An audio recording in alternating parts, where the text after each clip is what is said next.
Welcome to Man Does Tech, where I solve the problems you didn't even know you had. In this video, I will explain how to make silica gel at home. To begin, gather your essential materials. You'll need liquid sodium silicate, commonly found online or at craft stores. Also, have white vinegar, which is a dilute acetic acid, and plenty of distilled water ready. Finally, ensure you have a heat-resistant mixing container and a stirring utensil.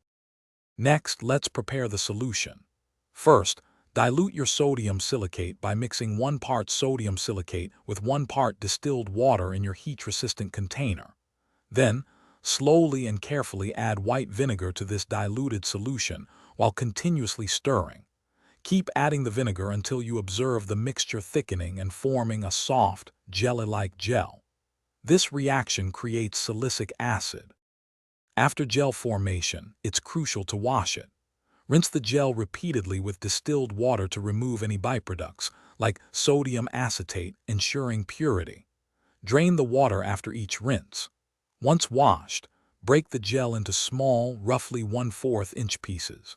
Spread these pieces evenly on a baking sheet lined with parchment paper and allow them to air dry for several hours or overnight to remove surface moisture.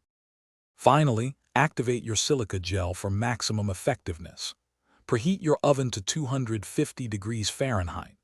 Bake the air-dried gel pieces for 2 to 3 hours, or until they become hard and translucent. This process drives off remaining moisture, creating the porous structure. Once cooled, store your activated silica gel in an airtight container to prevent it from absorbing atmospheric moisture. You can reactivate it by reheating whenever its effectiveness diminishes. Thanks for watching. If you found this helpful, don't forget to like and subscribe.